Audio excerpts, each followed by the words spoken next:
This is an Eagle Industries plate carrier, and this is what we wore on my deployments, and this has been everywhere I've been in the Marine Corps.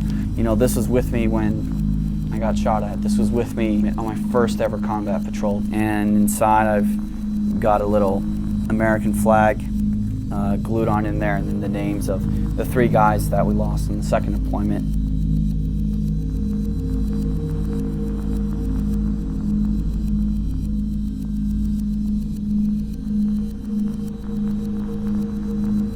I'm Miles.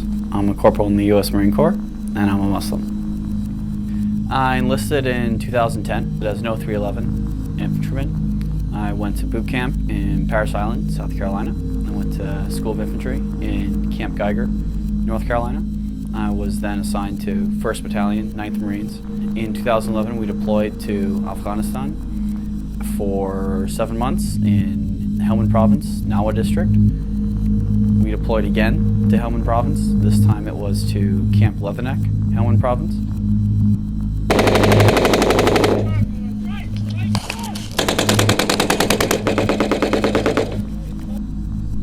I've known Miles for about 1.5 years now after when he checked into the unit with me and the other Marines.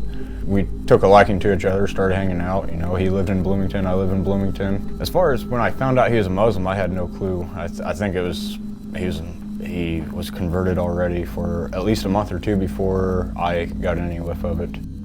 I found it quite strange, a little weird at first.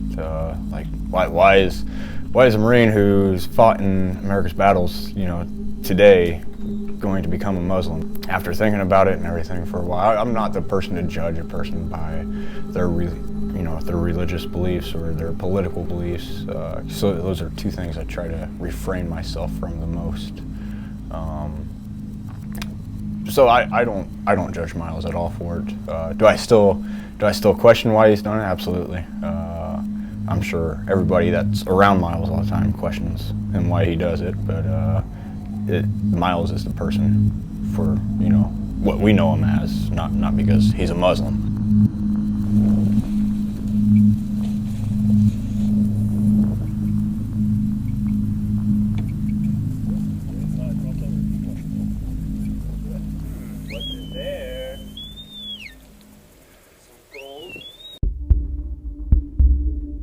Well, then another perception is, you know, what Muslims are terrorists, that sort of deal. Well, people fear what they don't know.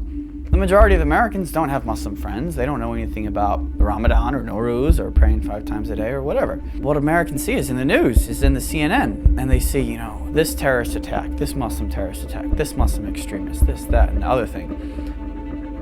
Islam makes up 1 billion people in the world, all right? So, what, 1/7 of the world is Muslim, and you're going to call that entire population terrorists? 2 explosions in a departure lounge at the Brussels airport. No word yet on the cause of the blast. And the person who was arrested told the French authorities, "I am from ISIS." Reports are coming in of an attack, or quite possibly several attacks, in Paris. He came to work for me a couple years ago. Former Marine came to Bloomington to go to school. We're going to do whatever they got to do. And if that's the path he feels he needs to go, then it's not up to me to tell one person what they are here to believe. Our country's founded on it. And so for one of my friends to take on the belief of the people that we've been fighting the most, it was a little bit of a shock. But like I said, I'm not gonna lose a friendship over it because of somebody's religious beliefs. And I think Miles knows that. I can sit here and tell a camera. I mean, it's not like it's a secret. So.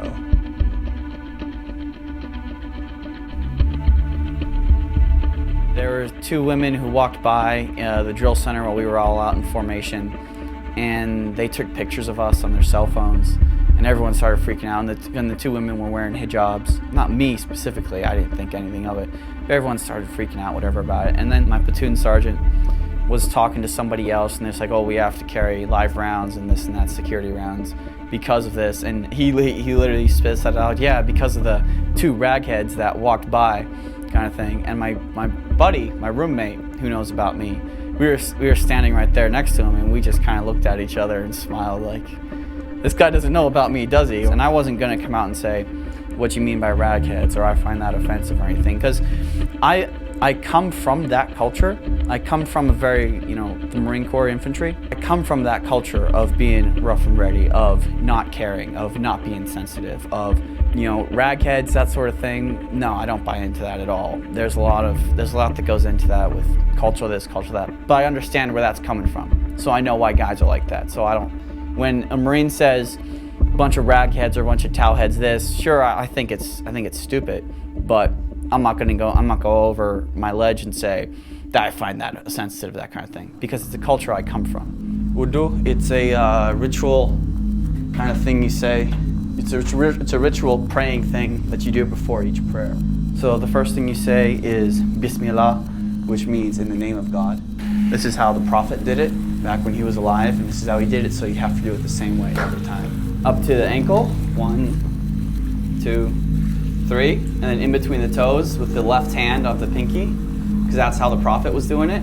It's ritually cleaning your body, so you're praying in a clean state. On a little patrol base, we had a post that we stood, and we took turns standing it maybe 3 to 4 hours a day, 2 hours a night. We had a full battle rattle. I was carrying maybe 200 rounds of 5.56 ammunition. I had an automatic rifle. I had grenades up on posts. I had a machine gun behind me.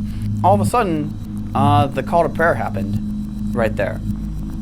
And I don't know why, but for this particular call to prayer, there wasn't a call to prayer in Afghanistan before that, and there wasn't a call to prayer in Afghanistan after that morning. That didn't influence me as much as this one did. But for some reason, when that was called out, just the way the call to prayer went, the atan is what it's called, the way the atan went that morning, it was just the most beautiful, most melodious, most rhythmic thing I'd ever heard in my entire life. And it was as if God was speaking in that moment right there. And it just fit into everything around me, into the morning, with the tranquility of it. And just within me, there's something like a spiritual self kind of within me just kind of sparked. And just within me, I was like, there has to be a God.